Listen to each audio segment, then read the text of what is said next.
So I'm going to be super quick because we're already 5 minutes late. But welcome to you all again. I hope most of you were here last night. If not, and if I haven't met you, my name is Shelley Inglis. I'm the director of the Human Rights Center, and this is our 2019 Social Practice of Human Rights Conference, a human rights conference really focused on practice. We are happy to have so many of you return from other SPHRs. We've had this event since 2013 when the Human Rights Center was established here at the University of Dayton. In 2013, the SPHR looked at the state of human rights practice and the critiques of human rights. In 2015, the conference focused on the Sustainable Development Agenda that had just been agreed by member states of the United Nations, the most far-reaching and comprehensive global agenda for development that we've ever known. And in 2017, the conference focused on what Pope Francis called the globalization of indifference, the rise in nationalism, xenophobia, identity, and exclusion, and there was a lot of great discussions there. This year, in 2019, we're focusing on innovation and transformation and how the human rights movement is engaging with issues around transformative challenges and threats we face, and the desire and the demand for new ways of thinking about some of the challenges we have in front of us. And last night, the keynote speaker, Opal Tometi, and I hope most of you were here for that, really laid out very well and exemplified the type of conversation that we want to have throughout the conference. The conference seeks to put together academics and practitioners in a space where we're looking at what scholarship has to offer, practice and advocacy, and what advocacy and practice have to offer scholarship. And we hope you enjoy the next 3 days. I'm going to hand it over to the opening panel on social and political transformation in a moment, but I just want to say at the opening, because some of you have already come up to me and said what a great organization of a conference and how beautiful it is and what fantastic food options we have and other things. Let's just say up front that everything that is happening here is really thanks to Yusuf Farhat, who I don't know that I see, but he deserves a huge round of applause for the work that's gone into this conference, which he really single-handedly has organized himself. I'd also just like to thank our students, some who aren't in here, but they are driving you around, they are engaging with you, and they are showing you where to go. Please do talk to them and recognize that the work that they're putting in. These are some of our great students at UD. We're really proud and grateful that they're working with us at the Human Rights Center. I see Hannah back there. She's an example of that. So please do engage with our students and thank them for their work.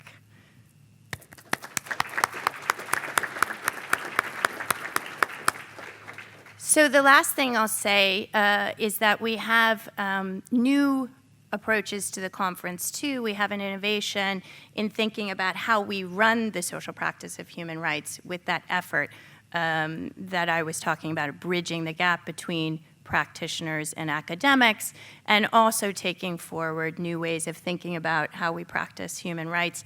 And we've built on the partnership that we have with Open Global Rights to have Just Labs here, and we are so pleased that they are here with us to help us do some workshopping around the human rights challenges and transformations we're facing. So I want to shout out to Archana, wherever she might be. I know she came in, and to our colleagues, Raphael, who's now on the panel, and to Enrique and to Lucas, and express my appreciation in advance for them working with us on how to run this practice in a new and exciting way.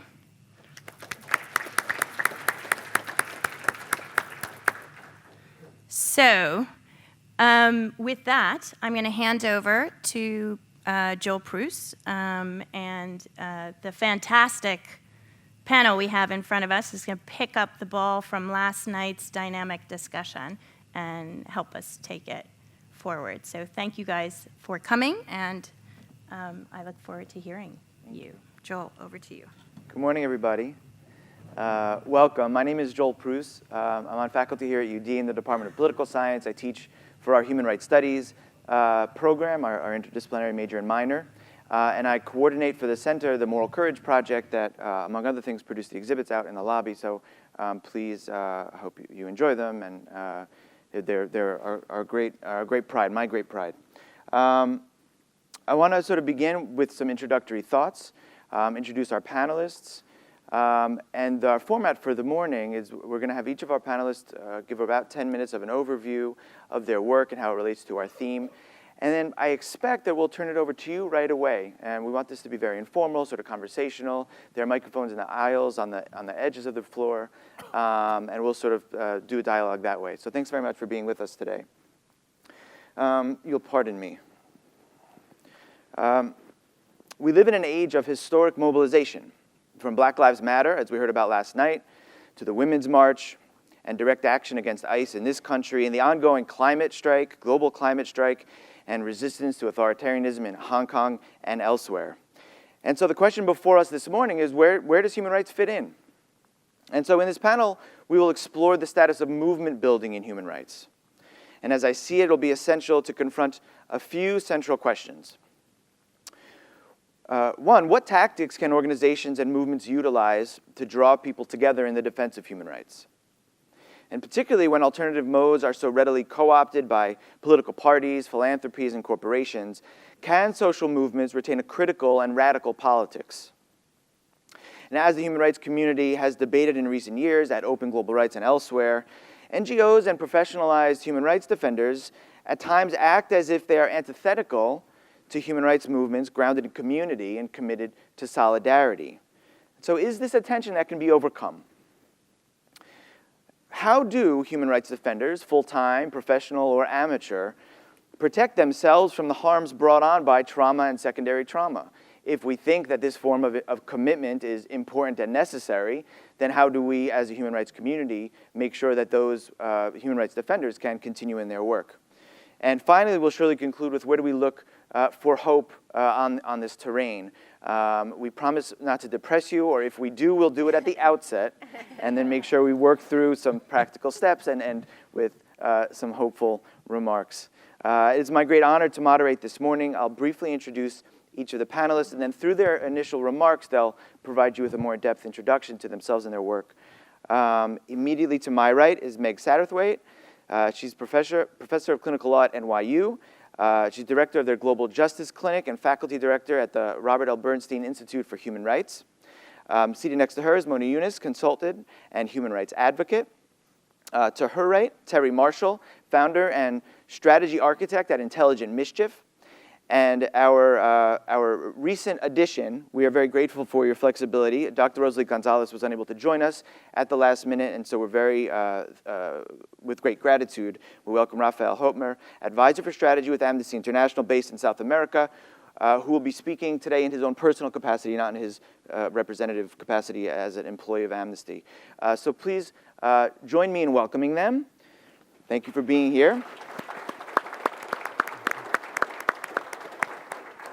And we will open the floor to Meg first. We'll speak for 10 minutes. I'll signal you each maybe with 5 minutes with a little wave, and then something more severe as time expires. Meg, thank you so much for being here. Okay, so I'd like to first, good morning, say thank you so much for all of us to be here. This is really a collective effort, and I've been really impressed and happy with the way that the conference has been coming together to really, I think, make it something transcending a conference. So I thank so much the organizers and for the invitation. And then I'd like to kind of connect back to the spirit of last night's discussion by just acknowledging where we are. And this is something that I've been taught is important to do, which is I'd like to pay respect to the elders, past, present, and future, of the Native American peoples who lived here originally. And I'll mention specifically the Shawnee Nation, but as many of you know, Ohio was a space where many nations came and were forced to leave, both. So it has that history. It also, as you probably know, has a history of having outlawed slavery, but allowing for the enforcement of enslaved people to stay in that status when they came to Ohio. So I'd just like to acknowledge that we're in that space and connect that to the incredible organizing against those injustices and the injustices that you've already mentioned, Joel, that continue today in this space that we'll be talking about. So, of course, advocacy against violence, gun violence, advocacy against police violence, advocacy against the violence of our deportation and immigration system.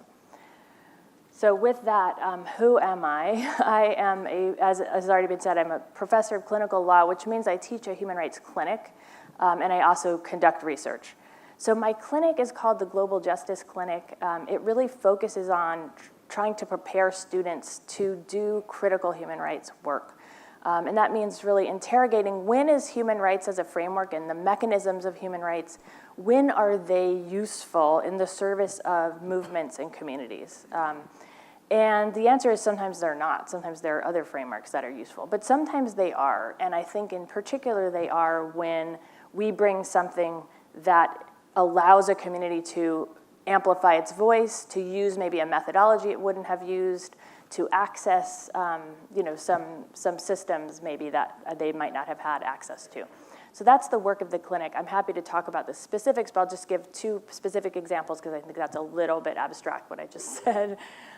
So we have a longstanding connection to Haiti where we have partnered with a community. Well, first of all, we're partnered with a social movement that's working against gold mining, industrial gold mining. And within that setting, we're partnered with a community that sits inside a gold mine itself. And we have just concluded a baseline study with the community using citizen science methods to study the right to water within that permit. And so the purpose is so that the community has its own data that they own, and they can hold to account any actors, specifically, of course, mining companies, any things that those mining companies might impact in terms of water. So if there's water damage, water depletion, there's data about how that community was before. And then another example, we are partnered with the New Sanctuary Coalition in New York City, which is an immigrant-led movement that is working to really dismantle the deportation system and to accompany people who are being forced to go through that system. And so we're partnering with them to do an assessment of their work. Again, they're assessing their own work, so we're working with them about how different human rights methods and frameworks might be helpful in that process. And so then I'll also just situate myself. I'm a very privileged white cisgender person. I'm also a queer person. And so I bring all of that to this discussion. All right, now I think it's my job to be the downer, sadly. So I'm going to go to the next slide. Sorry, I don't have control over the slides. Thank you so much. So this is coming out of research. So I just told you about my clinical work. The work that I do on the research side involves human rights methodologies. And then in the last 5 or 6 years, actually longer than that, in the last 6 or 7 years, I've been working with a small set of people who are working on the well-being of human rights defenders and advocates. Here's the bad news. What we've found really is that it's a tough space for people. And this is not a surprise to any of you. People are facing incredible odds, right? And they're being, well, I'll come to the next slide, which says what's happening to them. But the adversity that human rights defenders and advocates are facing is taking a toll on their well-being. So the purpose of our work has been both to figure out kind of how are things going for folks, and then moving into what can we do about it, which is going to be the less depressing part. So the snapshot here in this slide is really basic findings from our first survey. It was a quantitative, used psychometric, kind of usual psychometric surveys adapted for the human rights setting. And we found this very distressing, 19% of our participants had the criteria for post-traumatic stress disorder. And then another 19% had many of those, but not quite enough to be so-called diagnosed.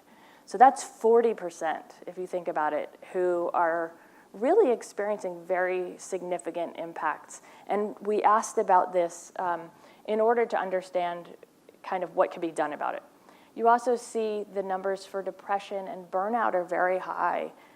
Depression at 15% and burnout at 19%. Just to give you a little bit of context, the kind of general population will usually come in around 3 to 4% for PTSD. And then combat veterans are right around between 18 and 20% usually. So that's a really, I think, an interesting and distressing finding. Happily, we found that 43% of our survey takers were resilient, meaning that they did not have these other things. We can talk about what resilience means. I do not think that's a good definition. But for this survey, that's what that means. You can go to the next slide. So this, I think, is, again, no surprise to anyone here. This is about kind of what kinds of trauma are folks exposed to. And we found that 34% of the people taking our survey had directly witnessed trauma toward others. So, and we asked about this in context of the human rights work itself. And then 89%, unsurprisingly, were indirectly exposed through the work with clients, survivors, witnesses, communities, et cetera. And 20% were themselves victims of violence, had been detained, or had been threatened with grave violence. Again, I think no surprise to folks, but maybe useful to see the numbers. Okay, so what do we do about this? The question, of course, immediately imposes itself. So the next research piece we looked at was to kind of map what organizations are already doing. Because everyone knows there are leaders in this field who are really responding to well-being concerns with some really exciting work. So we did a mapping of human rights organizations, and a brief note about methodology. We included any organization that used the human rights framework or self-identified as a human rights organization. We looked in 35 countries, so it's a limited, certainly a limited sample. And we interviewed, we had extensive interviews with folks about their organizational policies and practices. So this was moving from the individual to the organizational. And I should say it wasn't always NGOs. Sometimes it was social movements or collectives. We included very small organizations with no paid staff at all up to large organizations. So a couple of things about what we found. This slide shows you what folks said were kind of the way that they were being exposed to things that were particularly difficult and challenging. And again, not surprising, vicarious exposure, direct exposure. The next one I think is really important, discrimination and bias within the human rights movement itself. So that's something we really need to attend to. The stress of overwork, unsurprising. Precarious and poor working conditions. So this was everything from, you know, we can't pay anyone, right? We're activists and we're doing all of our work and our human rights advocacy is for free on top of that. Over to we're in a super precarious position because the government is cracking down on us. It's putting us, you know, potentially on criminal trial. We all know cases. 2 minutes, wow. Okay, perceived inefficacy. This one I really want to highlight also. This is about people feeling like their work is not having an impact, and that really distresses people for obvious reasons. Poor management. Going quickly, advocates' views about the effects. I'm going to skip over this one since I don't have time. I sort of told you a little bit about that before, but we could go back to that if folks want to. And then you could go to that next one, challenges. So the challenges to addressing well-being, these were everything from what people called a cowboy culture or a martyr culture within human rights movements, over to this one I think is important too, this idea that there's a marketplace of human rights and NGOs are competing with each other. And so, you know, people told us that felt very distressing to them because they wanted to keep their focus on the work itself. Limited funding, we all know about that. And then one more I'll just highlight here is the focus on self-care as opposed to collective care. A sense that that's on you. It's really like a neoliberal way, right, of saying, it's on you to take care of your mental health. And if this work or if this world is impacting you, go do some yoga. So that was, yeah. Okay. So now I'm going to say something positive as I finish. So I want to just, to the next slide, I'm not going to be able to read these quotes, but I want to suggest that we think about what does it mean to burnout. And there's this wonderful idea of spiritual pain. And this particular iteration of it comes from a short book by Vicki Reynolds, where she says, you know, it's not our clients or our communities or the folks we work with that burn us out. It is injustice that burns us out. And it's a sense of that injustice being absolutely constant and embedded. And what we need is to recognize that spiritual pain that causes. And that also helps us recognize that spiritual pain is going to impact differently. It's going to be much more significant for people who are facing structural oppression, right? And then this wonderful quote that I'll finish with from an advocate in Brazil who said, activism not only makes us sick, it heals us. Solidarity received in the movement and commitment within the struggle creates bonds of trust, recognition. When we are part of movements, we feel empowered, and this is curative. So I want to say that I think that solidarity and honest work in this space is one of the things that will help us with the spiritual pain. Thank you.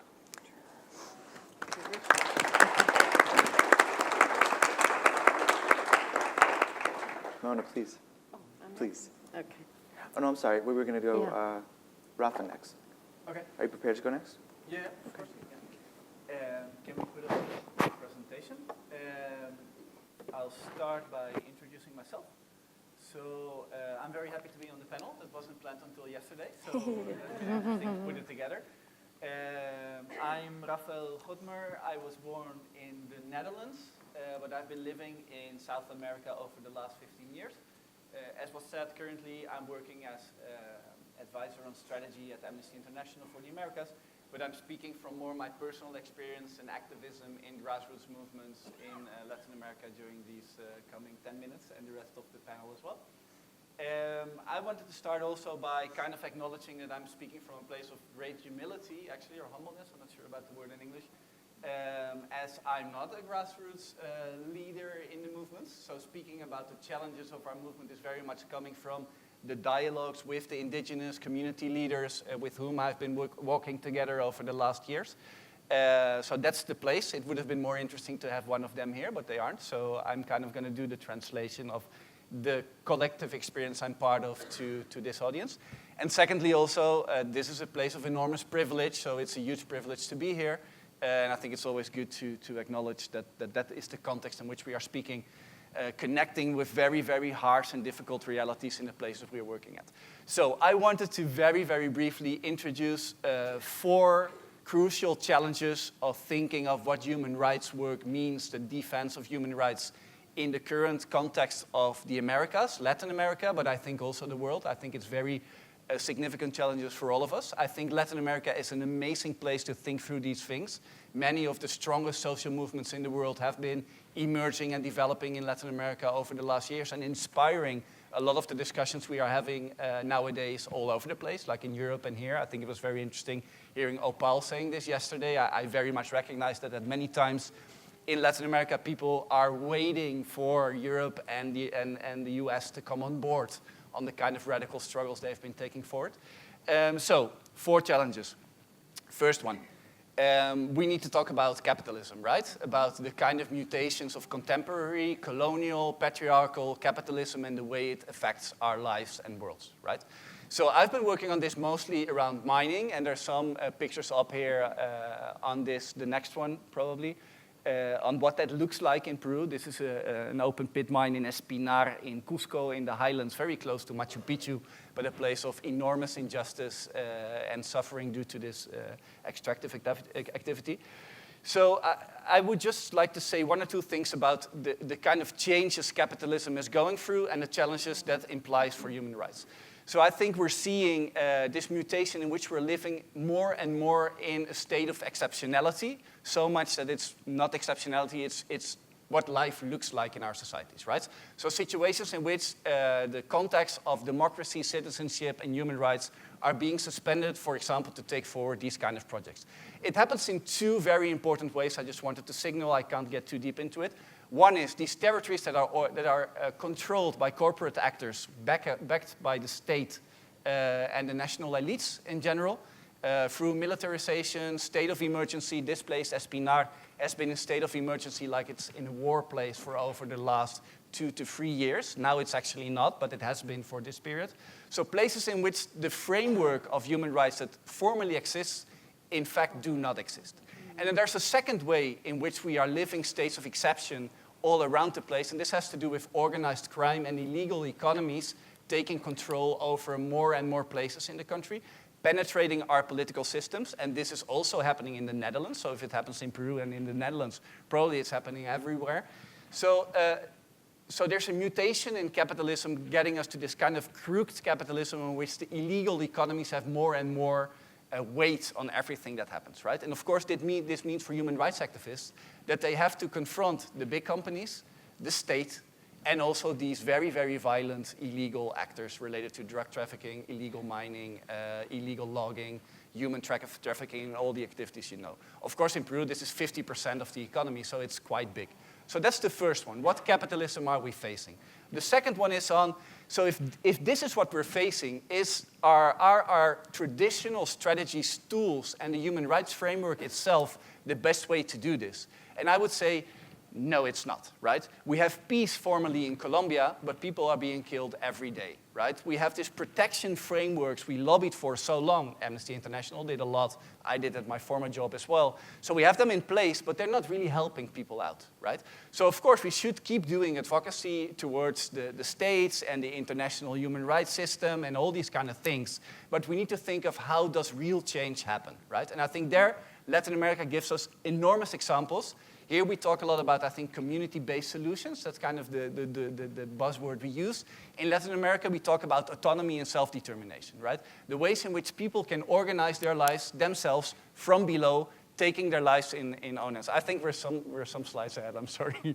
They're taking their lives in their own hands and building the solutions and the new worlds in daily practice of collective organization and control over their lives. So if this is called rights or not, that's not even so relevant. I always tell this an anecdote, and this has happened so many times to me, that you get to a community where you've never been, so they don't know you, and then the way in which you're presented is, okay, so here are the human rights, right? And they're referring to us as people or organizations or the kind of the knowledge we bring in, but it also very clearly states that it's not the language people use to talk about their struggles, right? So autonomy, self-determination, community-based solutions, the way in which we can exercise and do the rights in a real, material, collective way happening on the ground. So it's not the protection schemes of the Colombian government, it's the indigenous guard that defends the territory and that protects the leaders. Not completely effective either, but far more protective actually than the state schemes, right? Latin America has hundreds or thousands of examples of people doing this themselves. In Peru, now we have a law that obliges the state and the companies to consult people before they do a mining project. And these consultations organized by the government are far less effective, democratic and participatory, than the consultations we organized before when there was no law. So how do we think of the state and the law, and how do we think of autonomy and self-determination and the ways in which effective rights are being exercised by people? Third one, and this very much relates to the second one, is human rights the language we need? My answer would be yes, we need it, but it's insufficient, right? Kind of the challenges we face nowadays in the world, and this has been called by the indigenous movement from the Americas already, like 10 to 15 years ago, they speak about the civilizational crisis, right? The challenges for humanity, for our societies around the world are so big that it actually surfaces that we don't have the solutions from our current ways of organizing, our current ways of talking, our current institutions, our current laws. So we need to go beyond them. and we need to find other languages that allow us to do so. Again, in Latin America, we have hundreds or thousands of examples, and all cultures have. I think some of them are being discussed during these days. So that's something we need to think about. Of course, this has to do with the ecological crisis and the level of destruction of the basis of life, of the sustainability of life towards the future, which are not being addressed sufficiently through the current human rights framework we have. So we need to speak about other things, like the rights of nature, which is something that came out of the dialogue between indigenous thinking of nature, which is not in terms of rights, and the human rights framework, right? So where can we find other grammars, other discourses, other languages that allow us to go beyond? Indigenous movement talks about, well, the good life, buen vivir, sumar causai, sumar camana, or all the other words that exist for this in different indigenous societies, instead of development, right? So I think we need to think of how the human rights framework is not enough to get to kind of the systemic and deep structural radical transformation thinking we need nowadays. And the fourth one, I have 2 minutes, that's perfect. The fourth one is about the movements. In Latin America, we had this amazing cycle of organizing that really changed our societies deeply, profoundly between the 90s, starting with the indigenous rebellions in Ecuador and Bolivia, then the Zapatista rebellion in '94 in Mexico, right? And this getting all over the place. So we have struggles everywhere, and we still have them. But the ways in which they're organized are not the same as they were in the 90s or the beginning of the first decade of this century. Even the biggest organizations like the CONAIE, the indigenous organization of Ecuador, or the MST in Brazil, which are organizations that mobilize thousands and thousands of people and are huge, they're in internal crisis. And why are they? Because the way of traditional organization, very much coming from a left-wing tradition, theology of liberation tradition as well, in a very pyramidal, representative kind of way, is not the way in which people organize nowadays, right? And then we have all these different initiatives coming up, like Black Lives Matter, as we saw yesterday, the far more grassroots, self-organization, very spontaneous kind of organization. In Peru, we have many examples of being very effective, of defending us from initiatives from the state, reversing laws and these kind of things. But initiatives that sometimes remain too conjunctural, they don't really consolidate in time, and they can't get to the more deeper systemic change we want to see. And the third kind of organization we have is very, very localized, grassrooted ways of building alternatives, ways of living from the grassroots on, particularly indigenous communities, but also peasant communities, Afro-American communities, but also urban communities. So these are people who are maybe not so much in our movements, they are just doing another way of living related to agroecology, according to local grassroots democracy in their local spaces. So a big challenge is what kind of movements can articulate these different struggles, these different ways of organizing, these different languages, these different cosmovisions, as the indigenous people would say, and bring us together to confront this very big challenge of systemic change that the world needs nowadays. Thank you so much.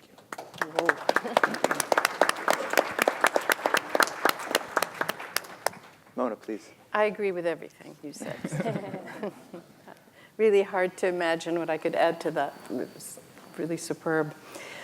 For the past 10 years, I've been consulting on human rights and organizational development for a range of human rights organizations and human rights funders, and it's really been fantastic and a wonderful opportunity. But rather than talk about that work, what I'd like to do is share a bit about a few experiences that helped shape and influence my thinking on human rights, on social movements, on where we are now.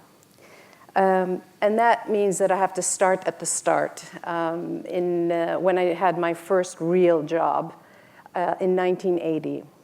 At that time, I joined a Palestinian women's development organization that was operating projects inside the camps in Lebanon. This was an organization way ahead of its time. In every respect, it was devoted to empowering women. In that sense, it was quite unusual. In another sense, it was very usual, in that it was formed and led by privileged women like myself, a US citizen with a master's degree. But what was great about this organization is that the leadership recognized that this was not right. So in everything it did, everything we did, in every step we took, the measure of success was, are we replacing ourselves so that we can walk away? And it was brilliantly successful. And the insights from that experience have remained with me, and it's amazing how often I remember things from that. A second influence came several years later when I returned to graduate school, determined to understand social movements, what made them work, what made them not work, how to make them successful. My doctoral thesis was a comparative historical study of the South African national movement and the Palestinian national movement over the course of the 20th century to explain why one had succeeded and the other had not. There were several dimensions to the study, but the one that is directly relevant to my work now and to this conference is what I observed regarding the democratization of the movements. It's really uncanny because both underwent 3 phases of resistance, each accompanied by transition in leadership from their traditional elites leading to the middle class leading to then mass base playing a major role, with the organizations, of course, tapping that mass base and that potential of the mass base. And then with each shift, those movements became more effective. However, in both cases, too, the national organizations played a role that I'm going to just leave you dangling so you buy the book and read it and see how it ended. But it's that what made, when they were the most effective when the mass bases in both cases were the ones designing, leading, planning, thinking, carrying out the mobilization and the resistance. But that did not continue, and it has implications even today in South Africa. It can be understood. It helps us to understand that. The third experience was at the Mertz Gilmore Foundation in New York City, where I was the Human Rights Program Officer for nearly 10 years, 5 of which I was also the coordinator of the International Human Rights Funders Group, which has now become the Human Rights Funders Network. It was an extremely privileged place to be because it was, at that time, the foundation was the 4th largest funder of human rights among private US foundations. So you can imagine the doors it opened. I had a just phenomenal opportunity to meet all sorts of human rights organizations around the world. And that bird's eye view of the field, I learned so much from it. It was such an enriching experience. And also being a coordinator of the funders group, I was able to see how difficult it was to move foundations and funders in certain directions, try it as we might. So I gained a lot of insight from that. I was very proud of 2 things while at Mertz Gilmore. We were able to make the foundation one of the first US foundations to fund economic, social, and cultural rights. Mm-hmm. Now that seems like, well, okay, great. And at the time, it was such a hassle. You have no idea how much pushback we got. And the second thing is we were one of the first foundations to fund bringing human rights home. So one of the first funders of the US Human Rights Network. I'm very proud of both those things. So together, those experiences brought me here, and here is an amazing place. It's amazing to meet so many different people taking on human rights in such a way. It's great to see so many new faces. That's what's particularly exciting. But here too, the question that I am most now engaged with and committed to sorting out is how we can, as a community, think collectively and work collectively. And towards that end, and I think there's a slide. Nope. All great slides, but not mine. That one, it's past, that one, yeah. Oh, the top is missing. Is there a top on there? Sorry. There's something wrong with that slide. This is a kind of preview for my workshop on Friday, the presentation on Friday. I'm working on the Human Rights Impact Mapping Tool, which should help human rights organizations to stand back and reflect on their work in relation to what we need to do as a community together to arrive at the vision of all rights for all people. It's not to say that every human rights organization needs to be working on these 7 components. It is to say that we need, as a community, collectively, to make sure we cover all those if we're going to arrive at that vision. And the key is citizen engagement. How do we get citizens to become engaged in human rights to the point where they embrace it, and then they demand, they expect those who govern, anyone who wants to govern, this is what you need to deliver. Human rights is what we expect, nothing less than that. And that's a pitch for the session on Friday morning. And sorry for the slide, I don't know what happened to it. No worries. Thank you. Thank you.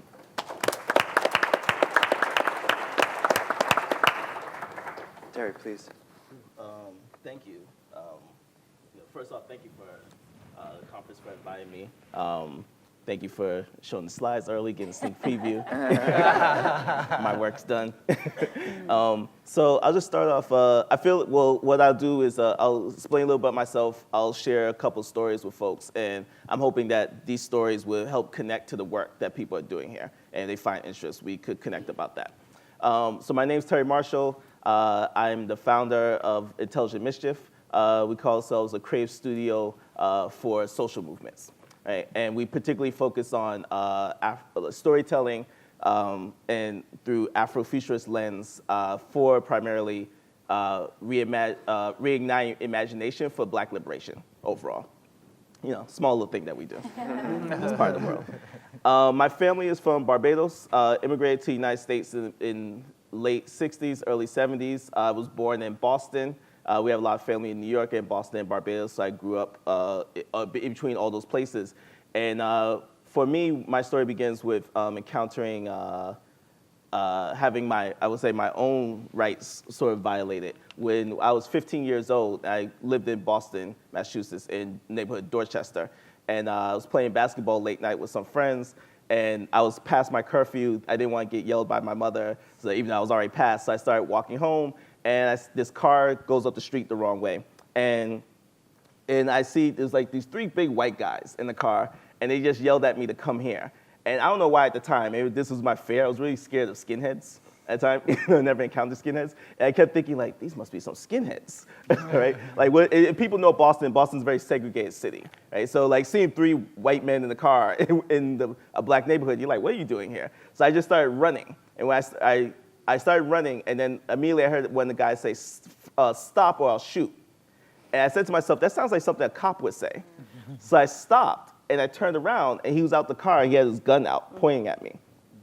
And I was, I was so nervous. I was like, oh my God, what? They never identified themselves. They searched me. They said I was looking suspicious and started patting me down, right? And from there, I noticed when I turned 15, all of a sudden, I became the target of police, right? And I just started noticing that. So this speed us up to the Black Lives Matter movement, and even before then, right? Like we in this country has a history of police shooting and killing and helping lynch Black folk, right, and going against their rights. So when I saw the murder of Trayvon Martin, it hit me in a very personal way, as it did many people. And my reaction after seeing George Zimmerman get off for his case, I was not in shock that he was off. I wasn't like in shock that like he could get off. It was something understanding. It was a new shift for me of seeing a civilian being able to get off of these charges, right? I thought like maybe we've moved past that era at least, right? Like it seems like police have carte blanche of anything. So it occurred to me that I went down to Ferguson. I was down there for for Ferguson October and activities going down there helping organize. But I always had this question when I saw after the jurors what they had said about why they let George Zimmerman go.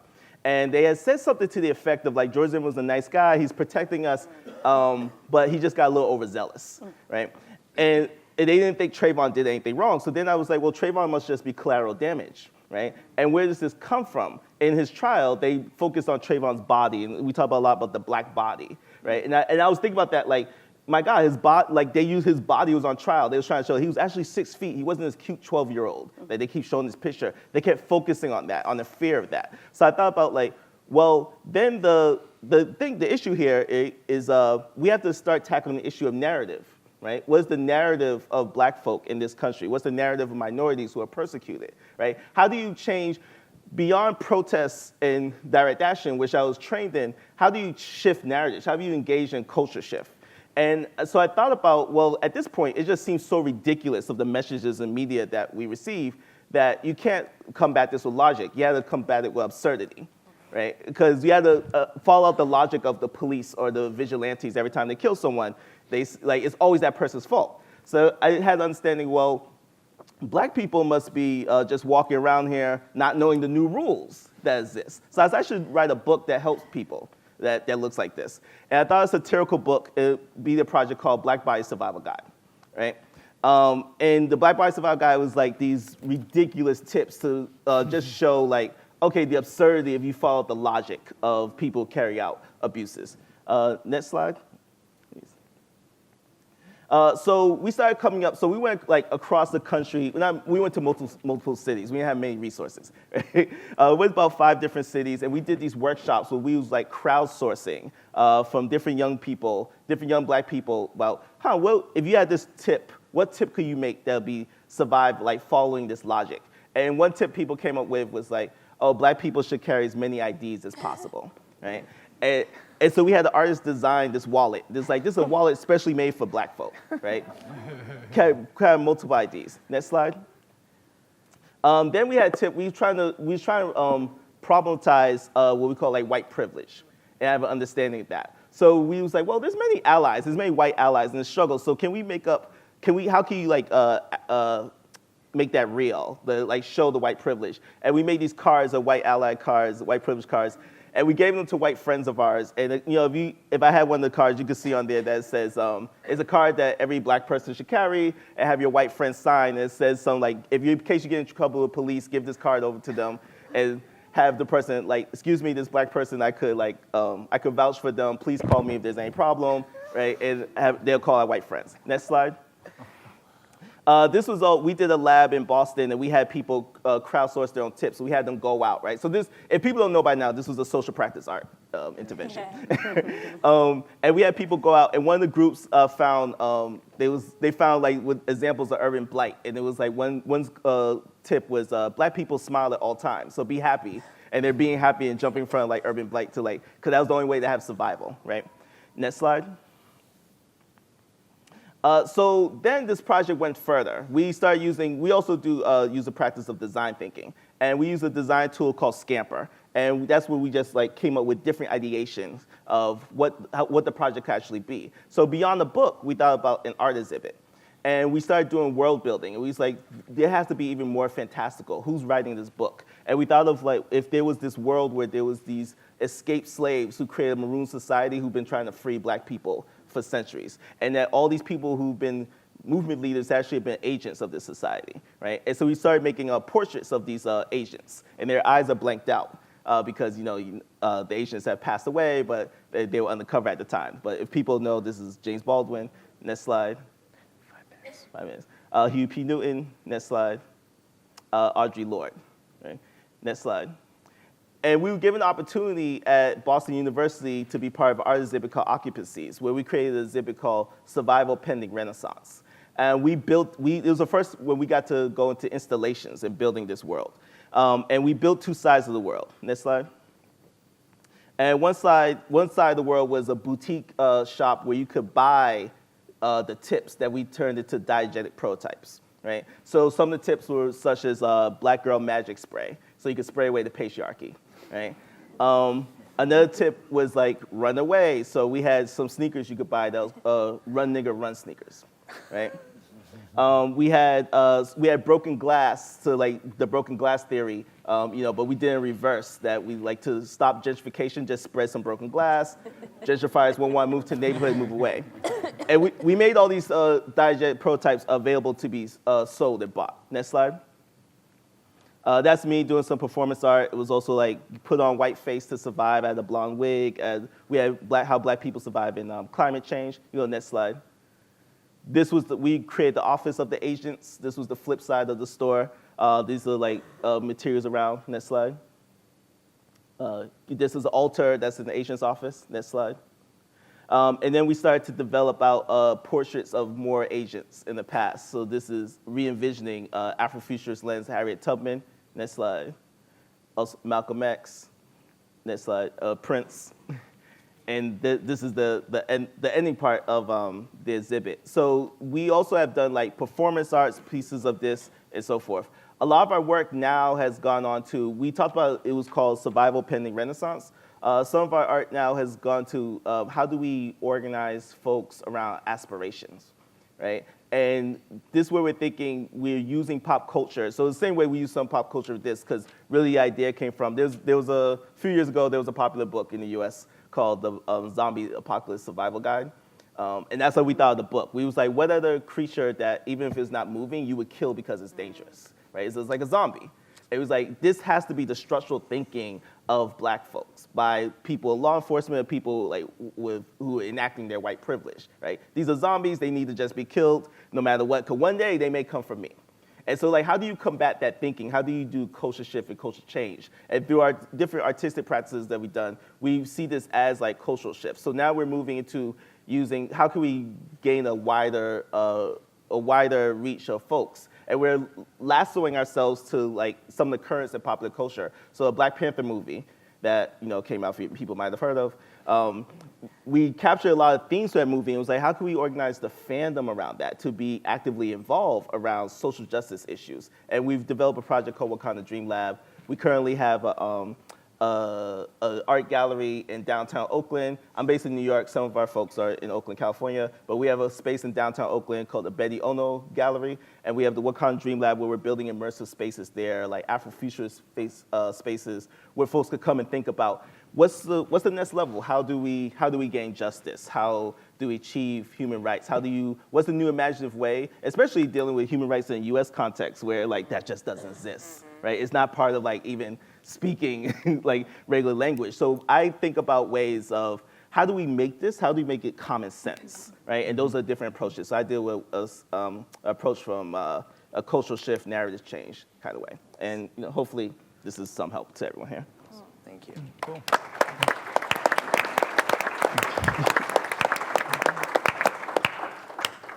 Thank you, everybody. I appreciate all of your comments. Maybe I'll make a few things, and just to be aware, we're going to move into a question and answer mode, at least briefly. We'd love to hear from you, so feel free to get up, find yourself a spot at the microphone. But just to sort of, gather ourselves, just to see where we've been at so far. I for one, appreciate the historical, the cultural. Like, we've looked at these different problems from different lenses, and I appreciate that very much. And you each, there are very many similarities. This sort of anti-hierarchical, collective, bottom-up ways that, to connect to the conference theme, this idea of going against the grain, you've all very much identified in different ways. I do wonder, how, this is not meant to sound disparaging, but I mean, surely for Meg, you told us what we knew. And I would be willing to bet that if you went to, middle management at those organizations, if they're professional organizations, you'd be like, they probably knew that. Right? And so I wonder, in these various spaces, where are the points of intransigence, right? Like, why aren't organizations more, what are the obstacles to being more in tune with local vocabularies or grammars? One of you used the language of grammar, which I quite like. What are the barriers to adopting sort of, a more radical approach and thinking about the, art or cultural interventions? Right, so you've all laid that out, I think quite nicely. So maybe I'll put that in your head, and we'll see if we'll return to it. And I'm a teacher, so I'm glad to sit here in silence for a few minutes until anybody in the audience wants to speak. Please, and please introduce yourself also. Sure. I am Ellie Rizzo, and I'm a graduate from UD and currently work in Chicago with L'Arche Chicago. I wanted to return to one of Dr. Pruce's original questions about how it seems often the local movements and more the bottom-up ones, the things that have like their own grammar, seem antithetical to the human rights framework. And I think some of you touched on, like, we don't know if the human rights vocabulary is the best for attacking those or attacking these issues. And so are there places you have seen those collaborate and work together and kind of seeing a flip of that tension where it is working, where we are using local vocabularies, but we are also using all the movement and the energy that's behind the human rights movement at the same time? Thank you. Anybody care to respond? Yes, I think there are many. I think it is a lot about how the process and the flow works. So it should be about people and their struggle needing the support from the human rights framework or the use of the human rights framework to get their struggles to a wider audience, to use them in a legal context, right? And I think just many times the way in which human rights NGOs work, it's a little bit the other way around. And I think that's one of the big challenges. So to give just two examples, I think the idea of the rights of nature is very interesting because the indigenous people don't think of nature as a subject of rights. They think of nature as something we are all part of, right? But how do you get their notion of reciprocity, relationality to the context of the law and the state? So there has been a very interesting dialogue in between their understanding of nature, which in many senses for the challenges of our time is far superior to modern Occidental thinking. But they do need to translate it to modern Occidental thinking to have it in these different spaces, right? And so they came up with the notion of the rights of nature, which now already has inspired some legal precedents in Colombia, New Zealand, and in India.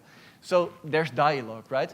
The other one I can come up with is how do you translate self-determination to the law? Because self-determination is about putting limits to the national law in a sense, right? So there is the same kind of dialogue of what language of the human rights framework can we use to get recognized our right to have our own interpretation of what rights mean, right?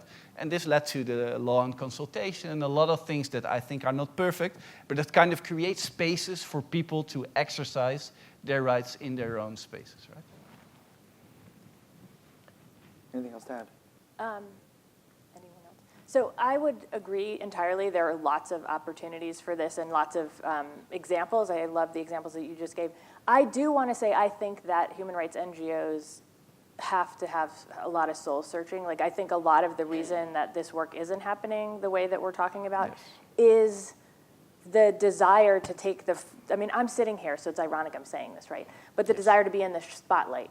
And I think you talking about humility is exactly right. Like, we should actually be in the background a lot of the time, right? Human rights organizations formally structured, and shouldn't be getting credit for the work, right? Like, it's not our work often, it's work of movements. So just a couple examples that I think are awesome examples and happy. And a concept that I didn't bring up in my time because I didn't have time is the concept of legal empowerment. So this idea that the law is not for lawyers, it's actually for the people. Yeah. And that's where you find the real meaning of law. And I think your examples are great for that. One, I have like several written down. So you already mentioned a couple of wonderful indigenous examples. I was going to do one of those, but I won't do that.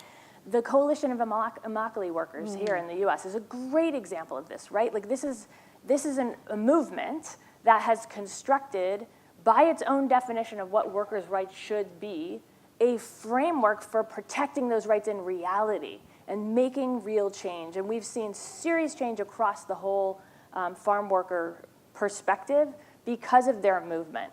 And I feel like that's the kind of work that we should be supporting. And we have to do some serious soul searching, I think.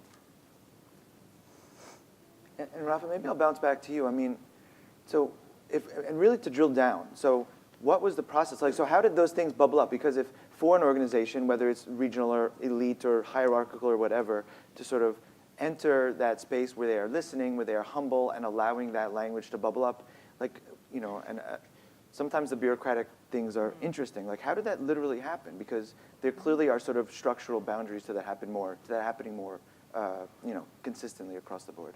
Yeah, I think there's, I can just give a very short example.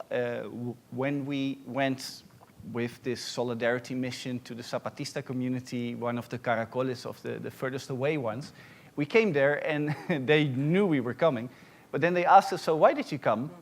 And we had to kind of put on paper everything we wanted to talk about and the things in which we thought we could help them out. And I said, okay, that's good. And then they made us wait for 7 to 8 hours, which some people got really, they got freaked out about it. I thought, that's the way it works, because in indigenous communities, it was the way it works. And then we got into the conversation with them, and then we asked them, so what have you been doing during the day? Well, we had to deal with this and this and this and this and this. And then we also discussed your ideas so that we could have a collective conversation with you guys. So I think that's just a very practical example of how things should work and how they work more and more, because indigenous communities, there's so many that are so powerful that they don't accept anymore of NGOs doing work in their name. So it's a lot about the moment in which the struggles get visible. The struggles have large histories in general, and then there's this moment when they kind of open the political space, they open history in a sense, and that's the moment when others come in. And that's the moment in which many times they have been co-opted or they have been directed in other directions. I think we are learning, and we are learning from them to get in another kind of way, right? From our added value, our ways of complementing what has been happening. And we have things to offer because of our structural positions in this society. But it's from there, so I think. Excellent. Thank you. Other examples or anything? I'm going to share a really humbling experience. I've had many, but this particular one happened in Northern Ireland this summer. I've been for years harping about, we need to go to communities and tell them what their rights are, what they're entitled to demand and expect. And for years I've been saying that. And at a meeting in Northern Ireland, I had the incredible privilege of being introduced to an organization. It's participation and practice. Is that right? That's right. So they took us to they were going to introduce us, they were going to have the communities themselves, 4 different community groups, talk about the rights issues they're tackling. And we're standing outside waiting before we go in, and the coordinator setting the stage for our going in starts out with, we never go to communities and tell them this is human rights and this is what you're entitled to and this is what you should ask for. And it's like, I didn't want to hear anything else. I just wanted to grab him and say, Sean, what do you mean by that? And it was amazing. He said, we asked them what are the issues. Yeah. What are you struggling with? And whatever they are, can we bring a human rights dimension, framework? Can we help you to couch it and or see what you're entitled to in terms of rights, and it's working together. It was so amazing. And it worked. I mean, the conversations, 4 different, and we could move from one to, and the other thing I liked is we didn't enter a room and each group was forced to prepare a presentation and present, because it's not the way people work and think. It was having conversations around this table on the right to housing, there on the right to living wage, there on the right to health, and the community members themselves were talking about this stuff in such lived ways. And so we have a lot to learn. Yeah. And when Rafa was speaking, I was just thinking that those kinds of lessons of approaching an indigenous community, for instance, are probably not all that different from when our students from UD go into an urban setting, for instance, whether it's West Dayton or Ferguson or another place, because those relationships, those inequalities, they're not the same, but they're very similar. And so that kind of a lesson, I think, is very replicable. Yeah, thanks. Thank you all. Hi, my name is Rob Roderick. I'd like to ask sort of about 2 of the themes that I think most everyone was talking about before. One, sort of the power in the democratization of a lot of social movements and how efficacious that can be. On the other hand, we were talking about a second theme of we talked about grammars, that sort of surround this and can lend power. Last night, I think we started by just talking about how powerful a three-word, a carefully constructed three-word combination, Black Lives Matter, can be in mobilizing a whole movement, right? And how the two of those two things can go together. My question is sort of about examples of when those can sustain themselves going into the future. I think we see a lot of times when we have very democratized movements sort of become more hierarchical over time and start fighting this. We mentioned the MST earlier. And I'm sure we can think of a lot of others where there's that balance. At the same time, you have this question: how long can a hashtag live? How long can that really support and bolster? Sometimes that's a long time, and sometimes that's like, well, that's like that other fashion trend that we had last year and is gone now all of a sudden. I'm interested from y'all's experience, if you have any examples of where there's been some endurance in those kind of structures. What allows for that democratized structure to go on? Do we need a constant creative new grammar to change every year? Is that something that you have to keep that charismatic thrust alive, or is there other ways that you guys have experienced? What are sort of success cases in this, both from that sort of artistic end and from that sort of structural end that you guys are both talking about? Thank you. Anybody care to weigh in? I'll start, but I have a very short answer to it, because I think part of that is I think all social movements, something we should understand is like all social movements have ebb and flow. Mm-hmm. So sometimes things seem to like dissipate or disappear, but they're really just in the ebb moment, right? And so like I would say Black Lives Matter really is Black Power. Like it was before that, it was like the Harlem Renaissance, the Black, so on and so forth, right? So there is a question of like, there's one question how you sustain movement. How you sustain movement when we have moments of explosion and epic moments of flow. How do you sustain that long enough to achieve long-term goals, but understanding that the goals are very long-term, right? And if our organizations, and particularly when we're capturing inside organizations as a container, we think of long-term like the five-year proposal plan or something, or 5 or 10 year, and we have to start thinking like 100 years. Right, and so when you think about that, like there's going to be ebbs and flows, but how does this stay continuous? And I think one way with that is I'm the culture person, right? So always going to come back to like culture. Like how do you make it common sense in a community? How do you make it part of the principles, the bedrock of a nation or transnational, right? How do you have, when you build companies and corporations, this is built into the DNA of it, right? All the institutions. So you have to think about how you're building institutions, what are the things coming out of it? Because social movements are ephemeral, right? But then what makes up social movements are individuals and organizations and institutions. So those are different like questions we need to understand. Like how long do we want the organization to last? How long do we want the institution to last? How could the social movement keep itself expanding to achieve those goals in a 100-year arc? So it's pertaining to scale as well as what we're talking about. Please, of course, yeah. Very much agree. I think there is something about structure. We need structure. Structure is to unleash the collective power we have, but then it kind of naturally transforms in something that starts limiting us, right? So we need to think of ways of organizing that allow the revision and the reorganization of structure every now and then. And that in a kind of natural way happen through these ebbs and flows. In a sense, feminism and the environmental movement, they're the most effective ones in that sense, because they don't have a center, they aren't controlled by some center anywhere, and they have been reinventing themselves now already for over 50 years, right? Mm-hmm. So I think that's one. The second answer for me, but that's a little bit easier to think of in a rural and Latin American context, maybe, I'm not sure, than in an urban US context. But the struggles and the resistances need to be connected to the social reproduction of life, daily life practices. Why could people in Cajamarca resist against mining? Because it was the daily life practices of taking care of the water, of organizing the marketplace, of the women getting together, that in that context they mobilized in a resistance mode of working, right? And of course, again, the Zapatistas are the best example. that's now already 25 years, and they're more than they were before.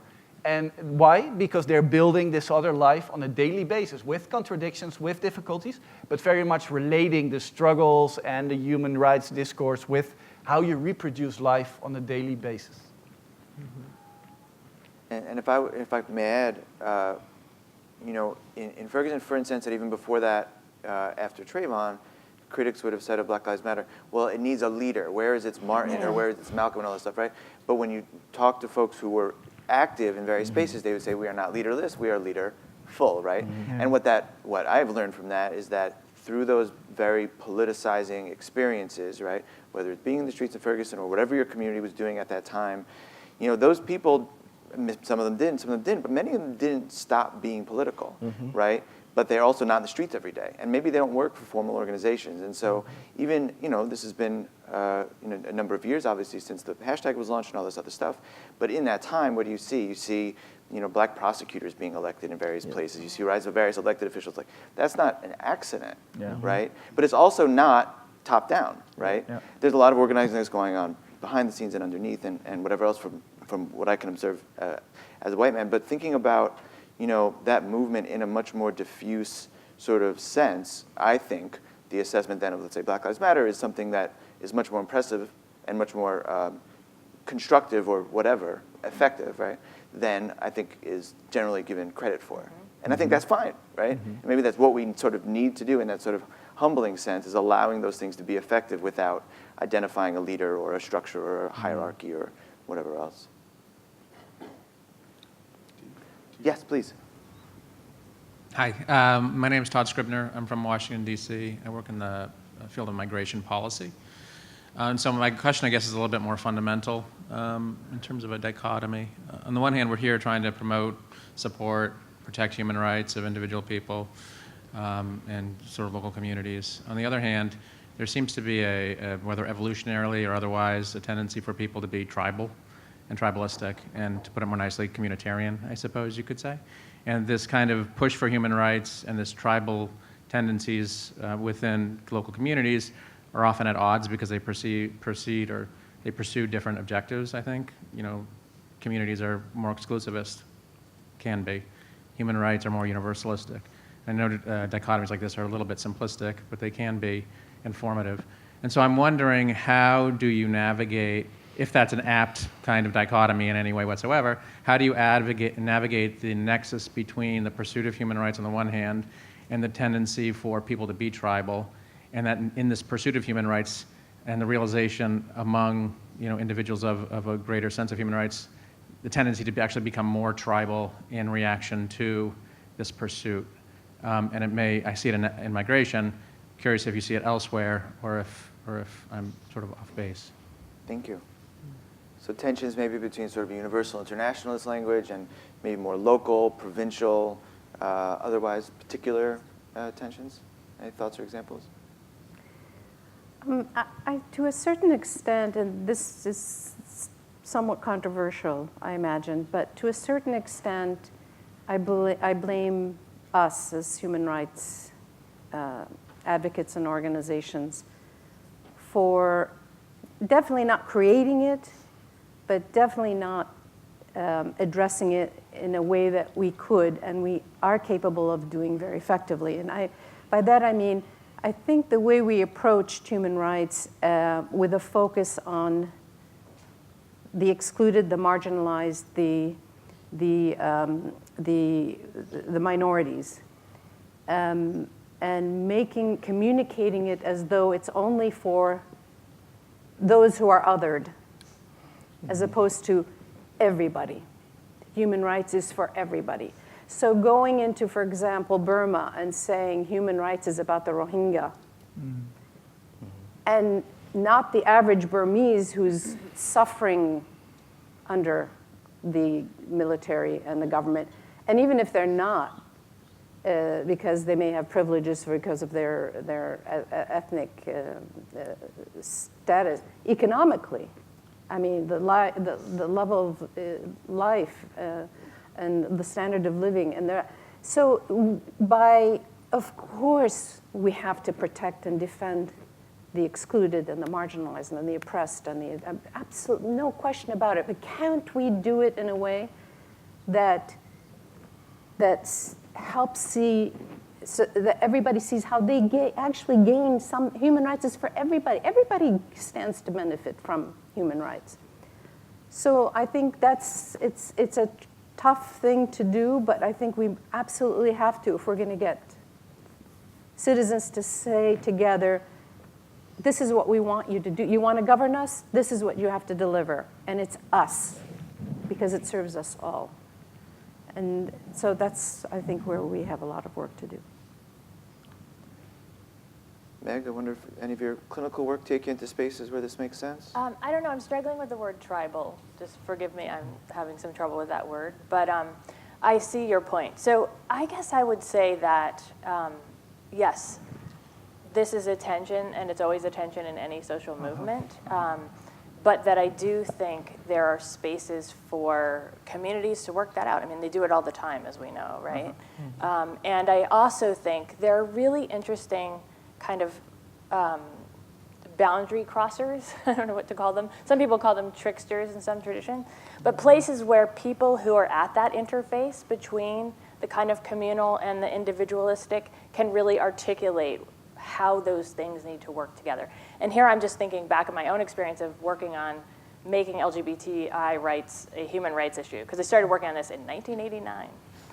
And it was rough, because basically we were told, you know, within the human rights movement, if you make LGBTI rights, or at the time was gay and lesbian rights, if you make them really human rights, it will break apart the human rights movement. Because those people in the global south, the third world at the time, they don't believe in LGBT rights. Well, this is completely absurd. But that was the argument. And so I think the only way we made it through that fight was finding the LGBTI activists, maybe who, of course, were at risk of being potentially imprisoned, et cetera, but they were there doing the work. So it was about finding them and putting their voice in front. That I think would be the only answer I have, while knowing that it's always an imperfect struggle. Thank you. Thank you for the question. Please. Yes. My name is Irv Epstein, and I'm at Illinois Wesleyan University. And I've really enjoyed the discussion a lot. Some of my initial questions have sort of been answered, but I want to pursue a little bit further some of the things that have been said. It seems to me that when we look at social movements, mass social movements globally, as has been said, modern social movements really are leaderless, but also organizationally, the organizational structure has really changed. So it's not vertical or hierarchical, but it's horizontal. And yet we see the intensity of social movements and social activism increasing, although the duration is shorter than in the past. And we also see framing as being really, really important in a global sense. So as was mentioned last night, Black Lives Matter is a global term today. Occupy has been used in many different contexts around the world. So given that, it seems to me that there are two questions for the panelists. For those of you who operate within traditional human rights NGOs, the issue, it seems to me, is how do you accommodate your traditional organizational structures, which are sort of placed at times within a neoliberal global north context, given the fact that things are really changing. And I need to also say that mass movements, as has been mentioned, the framing is recursive, it's not linear. It keeps coming back. So the notion of progress or success has to fundamentally change because this is really an ongoing set of experiences. So how do human rights organizations adapt, not only structurally, but also in terms of what's happening around you, I think is sort of important. And maybe you can talk a little bit more about what's happening or what you're doing. For the other, indigenous-based organizations, it seems to me the question is basically one of expanding one's audience. How do you, go beyond your immediate audiences to capture the popular imagination so that a full-form social movement really can occur? And so maybe you can talk a little bit about those issues. Thank you. May I care to jump in? I kind of feel obliged to answer a bit. So, I think I started off in some of my earlier interventions with really highlighting the potential for change and the capacity to create different practices. But I also think that being very honest, as being someone who's part of some of these processes, it's extremely hard, right? And one of the biggest challenges for all of us, indigenous, no indigenous, feminist, no feminist, is working through the collective processes, working through conflicts, dealing with power, dealing with our immense personal contradictions in our own lives and in our collective lives and things like that. So I think, yes, there is a process of democratization going on in our movements. Yes, things have changed. There are different leadership practices than before. But then also, all of this is being created and found out in practice with a lot of costs also. You talked about it, and I think that has so much to do also with our huge challenges of working through conflicts and internal tensions. We're not so good at this. And even coming from a human rights sector, it's sometimes harder to talk about our internal stuff, right? So I feel it's a very interesting moment in which we have quite clear what we don't want. We have some pathways and examples of what could be different, and we're experimenting this. And I think that's also relating to the question in the earlier round. There is no clear answers, and we do need the bigger frameworks. We do need the human rights framework. We need it, but we do not need it in a stable way. We need it in a flexible way, in a way in which it can dialogue with other grammars, with other local situations. And because there are just as many or maybe more flaws to these universal frameworks than to the local ones. So that should be the place of dialogue. And then one more very short one. For the traditional organizations, and I am doing like more the grassroots work myself outside of my work, but my work is at Amnesty International. For the traditional organizations, it's a huge challenge, because it's 50 years of institutionalization in a certain way. I think there are steps being taken, but what really is needed is the outside world to force the traditional organizations to be better at what they do. And I think that's happening. I think the indigenous movement is an enormous example of just saying to the NGOs that work with them, you can't work in the way you did before because we're not going to do it with you, right? So I think there's a collective responsibility also to really help the big traditional historical organizations to be as effective as possible in the broader human rights ecosystem. I just want to bring it down to the really micro, and I think your session is going to talk about this, but some of it is letting go of like attribution, what you call attribution in assessment of human rights impact. Like, we have to let go of that in a lot of cases, and this is easy to say for me because I'm not, like, I do have grants from foundations, but I'm not dependent on them in the same way that a lot of people are. But I think if we could see and study and measure the impacts that we need to have that are about also cultural change, that are about vocabulary change, that are about making sure that our processes feel like dignified, fair processes, that we have, that we can slow down enough to wait for a community process to happen. We need to make those measurements of our success also, not just like, did X or Y bill pass? That is important, of course, but we might not see the causal chain that gets there. And I think your example of the progressive prosecutors is a really good one there. And I think that's where like culture comes in. And I think it's, just to kind of finish, it's also about making these spaces places where people can be their whole selves. And they want to go to those spaces, and they feel enlivened and energized by them, right? That's what a social movement is, right? It's about feeling that vitality and being there to be, challenged and to challenge. And I think that's the piece that a lot of times, unfortunately, starts to fall out. I'm reminded of what Opal said last night when she was asked, is it this or that? Do you remember is it now or is it our aspirations? Which one should we work on?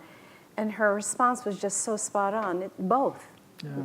And it's the same thing with organizations. Some of the traditional organizations are going to be kind of stuck here. And they can't go for whatever reason. Their boards, their missions, they're just huge ships that can't be turned around, whatever. God bless them, let them keep working, that's fine. As long as they don't take all the funding, that's the challenge, as long as the resources are spread fairly. And then the others that have the long view, they're not looking at short-term measurable, medium-term measurable impacts or goals, but the long view and how they're going to get there. They are posing, that's the dynamism is coming from that. And they're opening up all sorts of possibilities. And the younger staff, the newer staff in these sort of solid organizations are seeing it, and they're inspired by it, and they're raising questions in these organizations. Now, again, another pitch for Friday. I feel fine doing that because everyone seems to be leaving on Friday, it seems. But we need a language, we need a framework to support those staff in these organizations that want to have these conversations about what we're doing is incredibly important. We have to keep doing it. But is there some other way we can connect to the collective, the collaborative, the large piece of work that we need to do all together as a community of organizations to arrive at that vision? And so part of the reason why they have difficulty is the lack of a framework or language, and we need many. There isn't going to be one that works. We need many of those. And then, of course, there's the funders. Getting funders to understand that they don't necessarily know what's the best way of doing things. And fortunately, more and more are listening, but others are not. So I think that if we can get the community to be speaking in more of a unified voice, it's more likely we'll be able to influence funders, but that's another issue. Mm-hmm. Thank you. Thank you. Hi, my name is Mary. I'm a student of English and Human Rights here. So this discussion of language and grammar has been exciting. In light of what we've been talking about and in opening up different cultural spaces, my question is about the language of human rights. What's exciting for me is that it elevates local issues to an international law frame. But I was wondering about how in using the language of human rights, you balance calling upon international law, but also maintaining the specificity of specific locations and power that exists outside of these legal and institutional spaces, and how in your personal work you've balanced both cultural and legal frameworks with also like the work of art and grassroots activism outside of those hierarchical spaces of power. I see some nodding, which suggests there was some. Anybody? I can say that I think that human rights need to be taken out of the hands of lawyers. I already said that. I'll just say it again. That's spoken as a lawyer. Yeah, as a law professor. But I really think that it is about reclaiming the vitality of human rights as an intervention instead of like a system. And I think that you see that coming from social movements all the time. Yeah. Like, I think a lot of social movements use the term human rights. And I know just from my work in Haiti, this is a country founded on the idea of human rights, of saying we will liberate ourselves and being successful in that. So I've learned a lot through kind of listening to what people say are their rights and then trying to back engineer that through the law. Because I actually think that's what we should be doing as human rights lawyers, that it's our job to make that thing work in that way. So I wish I had more to say about cultural things, but that's my spiel about the law. I will just add one thing on language, because she's a new discovery for me, and I'm just blown away. I believe her name is pronounced Anat Shankar Rosario. Yeah, Is that Anat?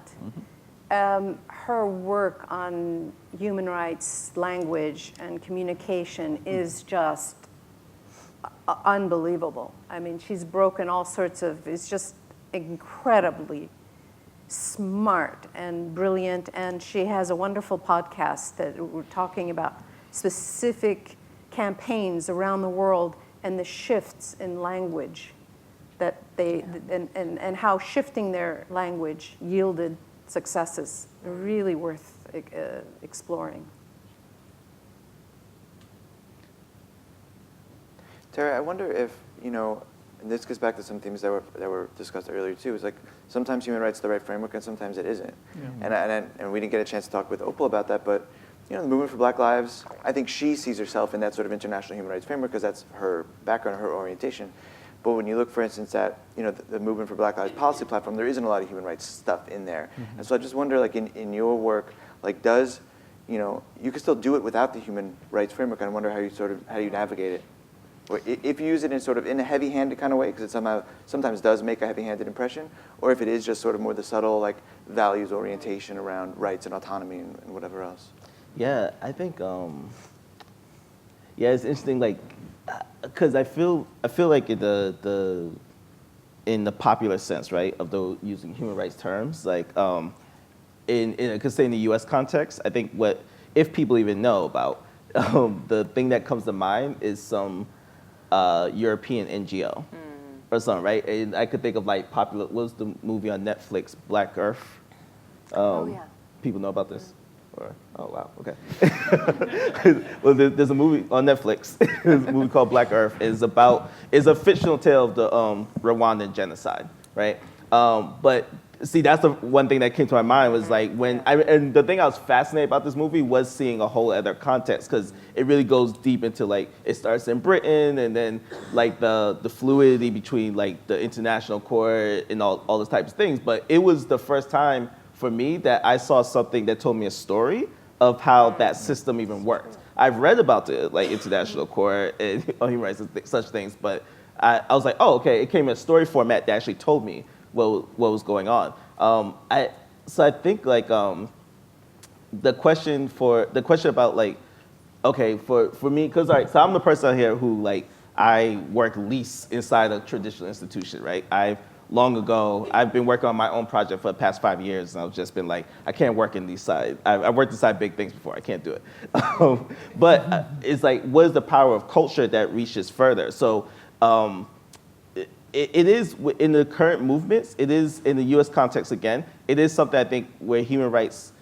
I have that framework in my head, but it's like in the values that we put across, the things that we say or do, right? But there's not a way where you use the like traditional institutional human rights language, just because like people just wouldn't like know really how to relate to that, right? So an example of our work and what we've done is, again, I'm always going to point to these popular movies, and hopefully people in this audience have seen some of them. I'll stick with Black Panther, right?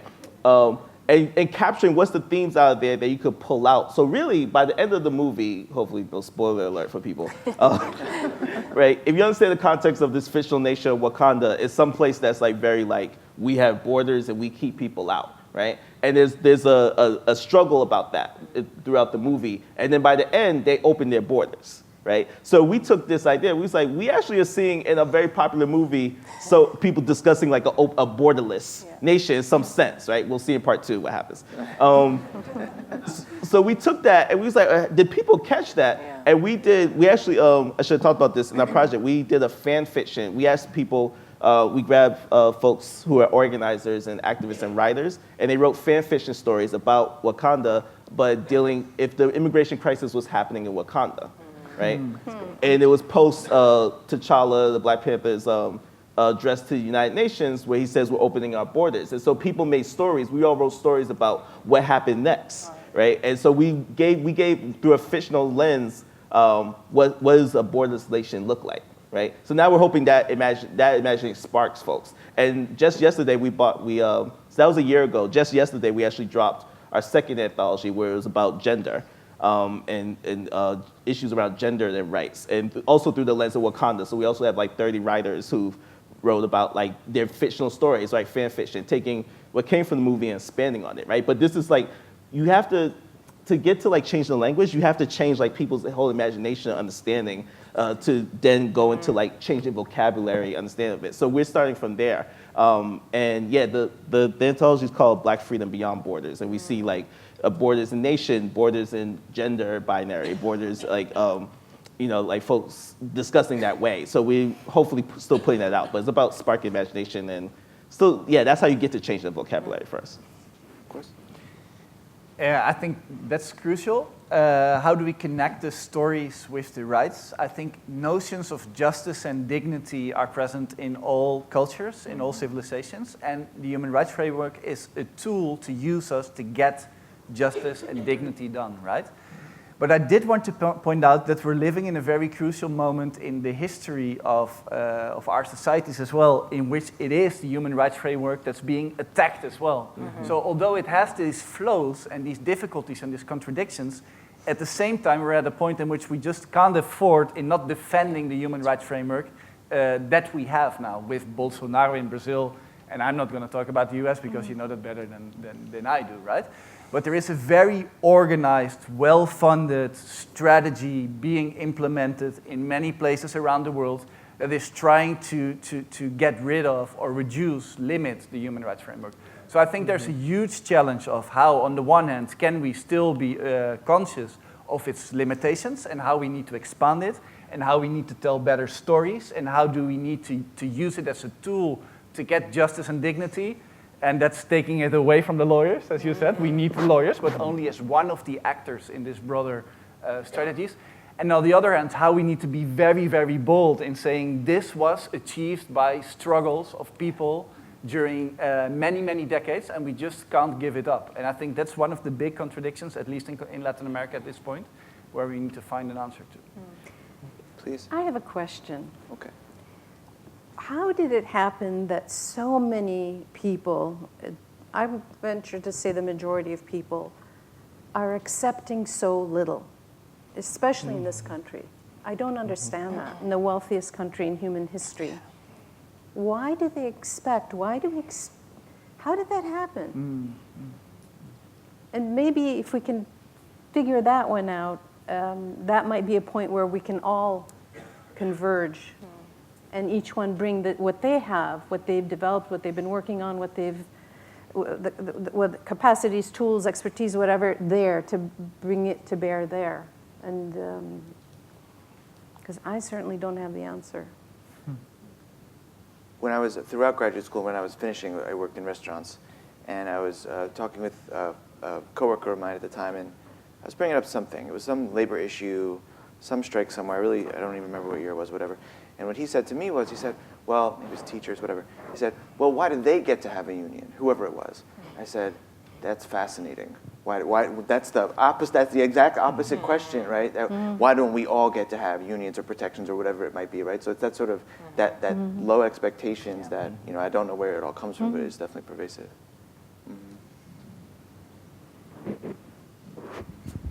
Hi, Charity Ryerson from Corporate Accountability Lab in Chicago. I wanted to go back to the mental health in the field point. I think it's the elephant in the room that honestly we don't spend nearly enough time talking about. That 40% number seems even low for people who've been in the field for more than 10 years. You know, it seems like almost inevitable that people will be exposed to direct or indirect trauma, and the more we're working in Global South communities, the more integrated we are with those who we sort of seek to hold up, I think the more exposure there is.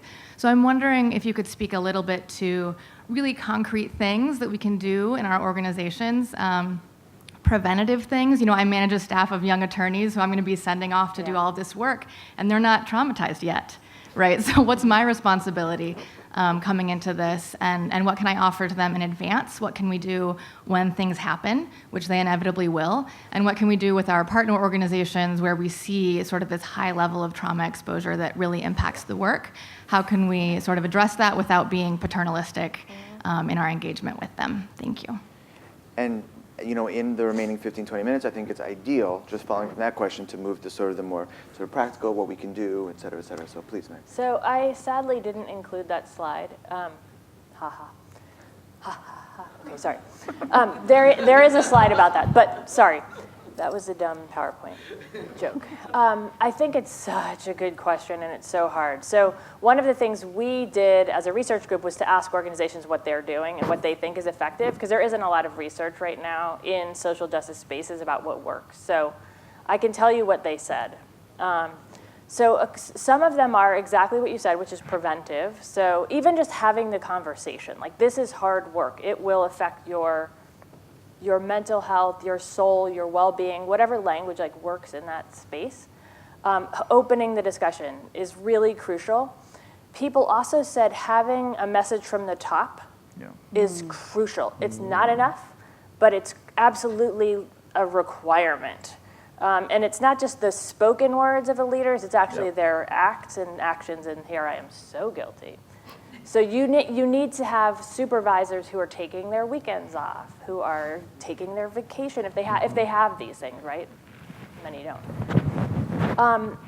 You also then need to start kind of mainstreaming the issues through your organization, and if it's a traditional kind of an organization, that includes things like putting in check-ins in meetings so that people just arrive at the meeting knowing that their whole self is welcome. It's not just kind of the self that checks the list and gets the work done. And then it also includes things like making sure that, I think in particular for managers, making space to build in things that will come up. And I think this is, you're talking about attorneys, and I think attorneys are particularly bad at this. Knowing that there are going to be emergencies, right? Like you might have to file an injunction, or you might have to respond to some ridiculous brief that your opposing counsel files at the last minute. You need to actually build that into time. And I think this is true for anyone working with social movements, right? Where we have to put a lot more time into our schedules and stop pretending that it's surprising that things come up.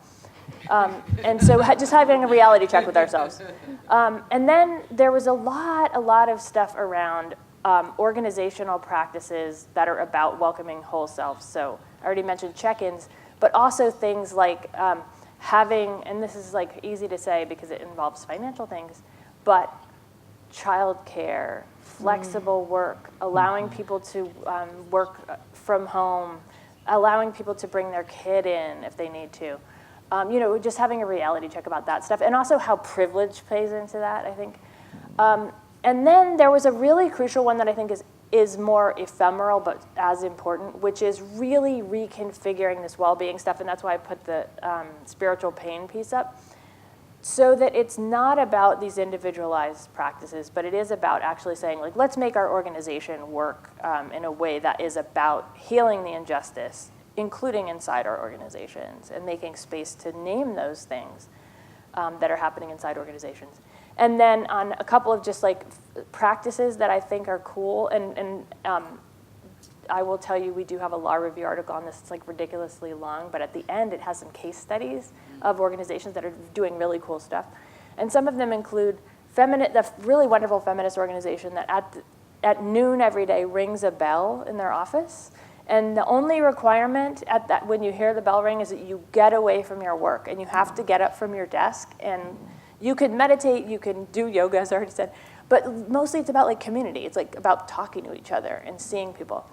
So that's one. And then another, which I really love, but again, I have not enacted, is an organization in Egypt where the executive director makes breakfast for everyone once a week.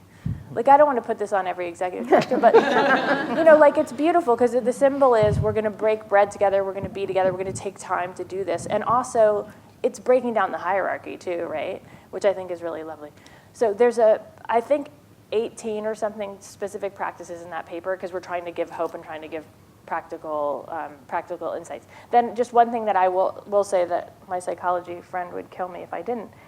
There's also just basic psychological care that's needed, and we all know that the suicides that happened in Amnesty, that got a lot of press, but we need to recognize that people, we need to have real systems of health care, and this goes back to why do we ask so little in this country. It's not a given that people can access the health care, including mental health care that they need. So that's another thing that's really important. Thank you. Sure. Other thoughts? Just two phrases. I think making time for good internal processes is something we really don't do enough. And also, we don't allow our partners enough. I really think for funders, they should be so much more aware of how pressure on the organization in the Global South is more and more and more and more and more. And there's less and less and less funding for the basic stuff. So I think that's crucial.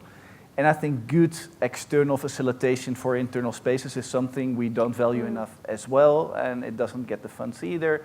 So there, I think, yeah, those are things we just need to reserve time and resources for, and we need organizations helping out with this as well, because it's just another kind of set of skills that not are always present in our organizations. I would just to add on to that, like, there's always time for it, and there's always exactly what y'all saying, right? Like, build it in to what you're doing. And the example of that was, I was in Ferguson during, Ferguson October in the protest, and like in the middle of like tear gas being thrown by police at protesters and people being out in the streets and helping each other, folks have formed like a healing circle, like in the street, right? Got together, formed a healing circle. And it was like saying whatever their practices were and instilling in that. And you see that blossom throughout the movement over the years and into organizations. So if people could do that there, in your office, in your organizations, you could make time, like build it in. Room for a couple more, time for a couple more. Thank you so much for all of your contributions this morning. My name is Natalie Hudson. I am here at the University of Dayton, and I direct our Human Rights Studies program. So I have the great privilege of working with about 50 majors in our program, about 20 minors.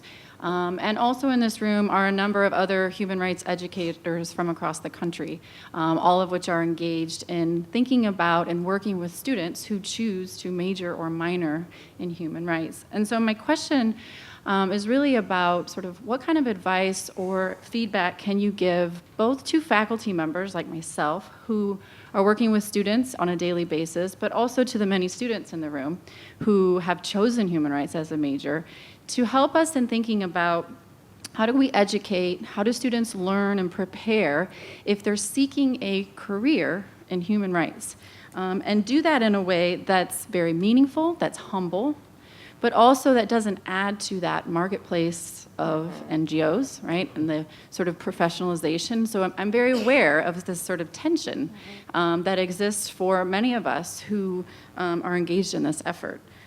So your advice to both sort of faculty and to students who are sitting here would be appreciated. Thank you.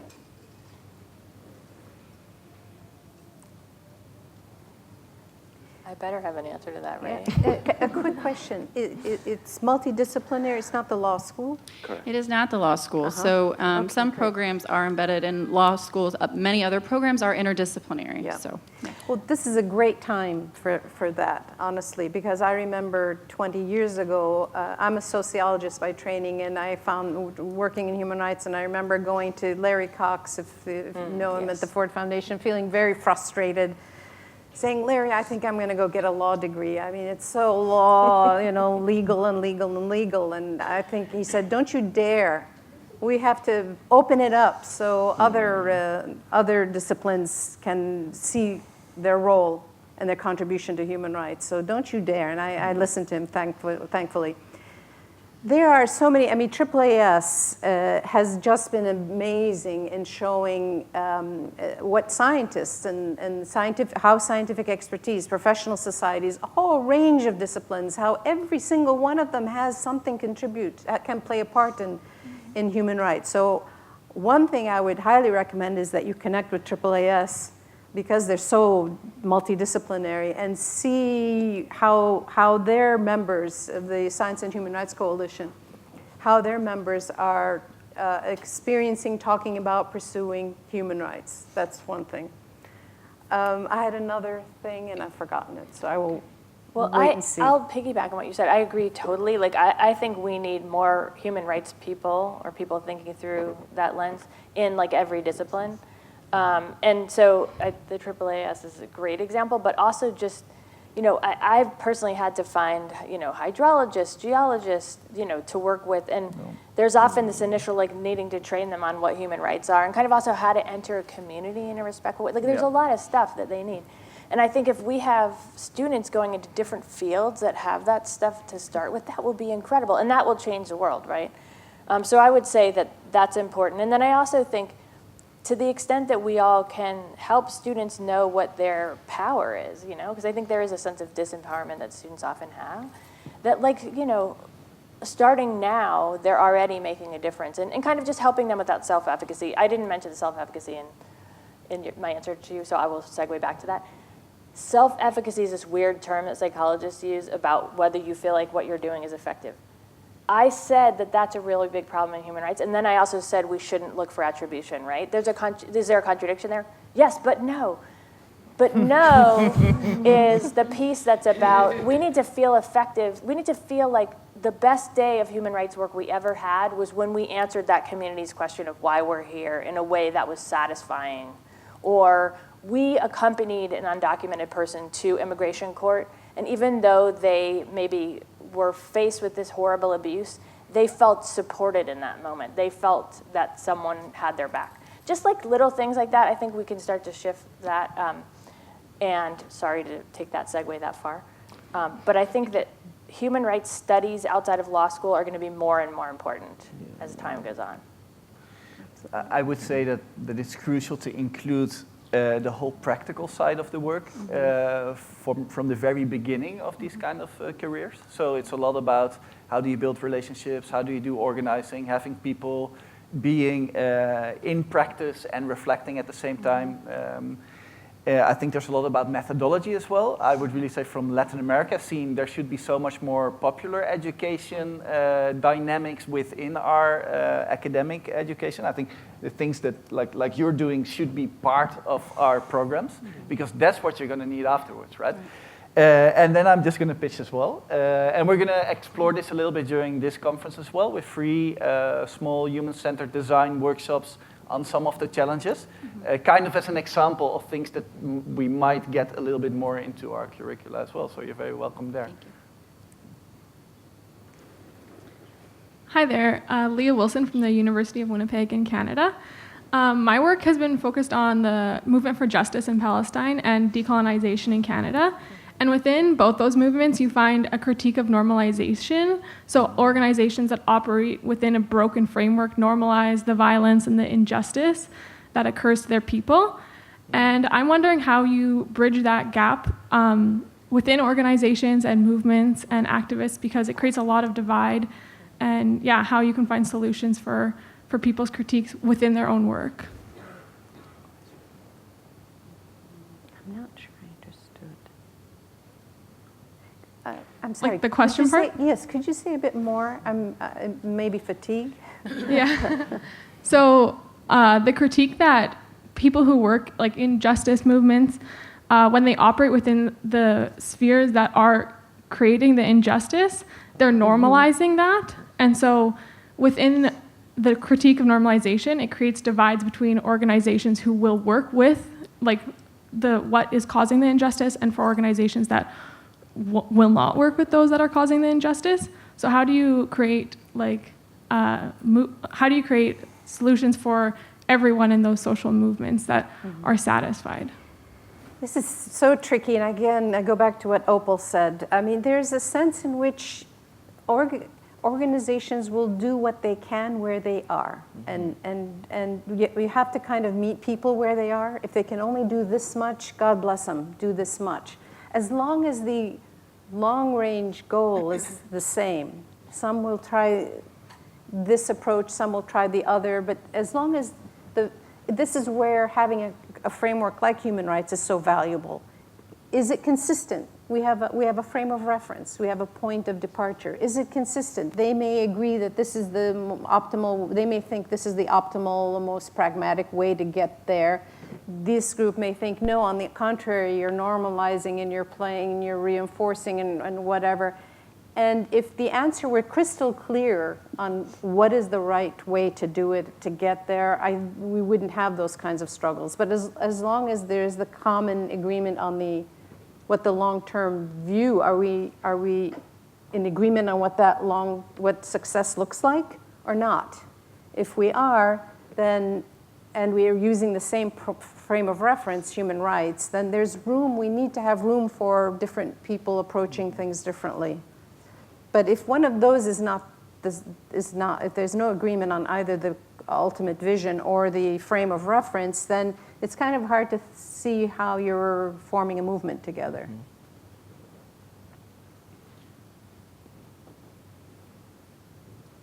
So I might use my my prerogative to pose maybe one more question. We'll just go around because we have 5 minutes left. With my apologies, and so maybe just to reconnect to some of our orienting questions as well as to the theme of the conference. Can you think of in your work or in your experience, an example or an inspiration of a person, a movement, a community, an organization that sort of embodies that idea of going against the grain, right? This idea that someone or some organization, institution that's really sort of challenging the ways within human rights, presumably, business is typically conducted. Maybe those could be our parting thoughts. Anybody care to start? Well, why don't I give a historic one? Perfect. In the early 70s, in the 60s, the trade unions in South Africa, the African trade unions in South Africa, aligned immediately with the ANC. And when the ANC was outlawed, when they took up the armed struggle, the trade unions were just slammed shut completely. So the entire 60s, they were bereft, workers were bereft of their own unions. The 70s came about, and the ANC abroad, of course, outside in exile, kept pressuring the workers on shop floors to join the union, to align with the union, to join, not the union, the ANC, support the ANC, take it to the civics, take it to your communities. And the trade union leaders are saying, nope, not yet, we're not ready. And the ANC went berserk, accusing them of being workerists, they were selfish, they were only thinking about their own economic interests, protecting themselves. And the trade unions in South Africa, and the black, and there were many whites with them, said, we'll let you know when we're ready. And they worked very hard, very quietly, building democratic structures inside, in every union, on the shop floor, in the mines, wherever, quietly. Barrages, these are selfish, they're selfish, and they'd say, we're not ready.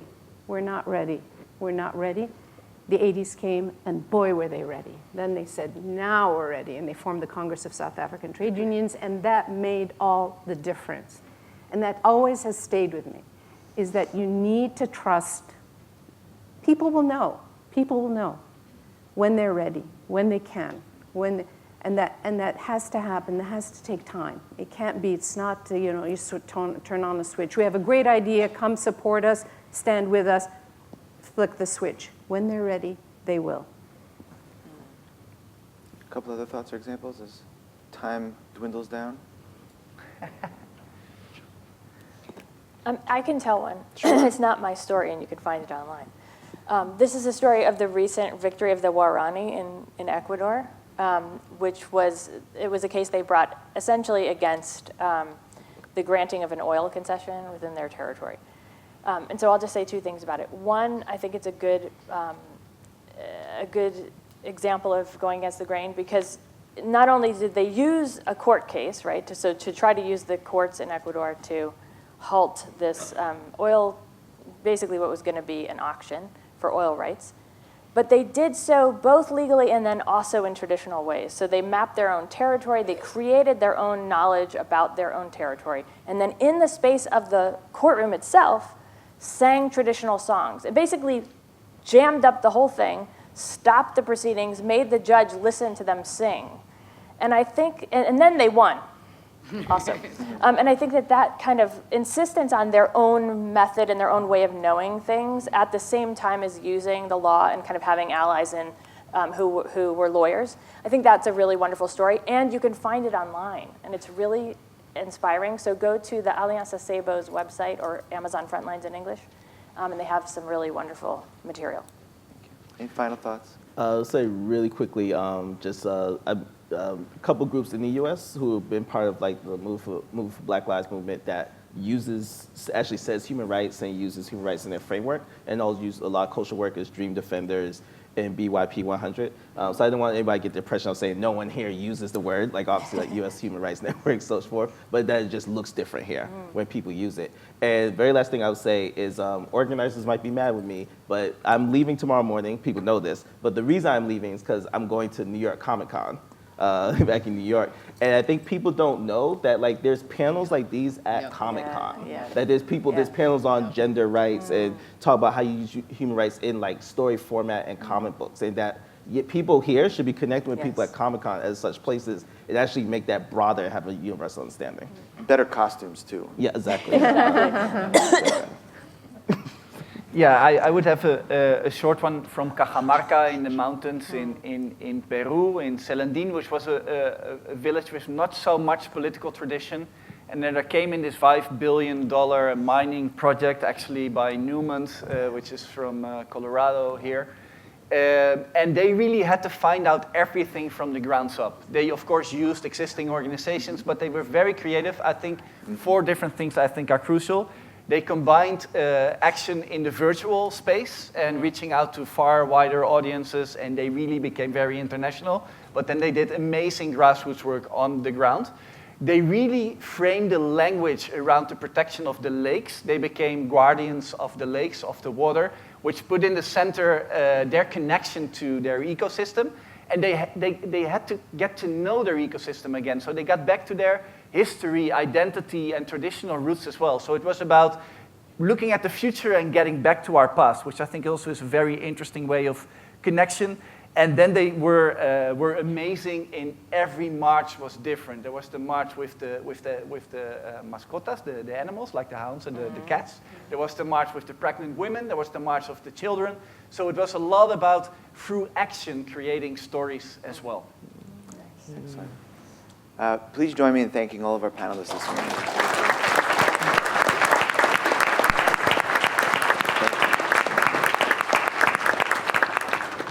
Thank you all so much. Thank you, Joel. Hopefully this was kind of a inspiring conversation to take forward. We now have a 25-minute break for everybody to have coffee, for those who couldn't ask questions, we indulge the panel to respond to individuals who might want to talk a little bit more about what was discussed.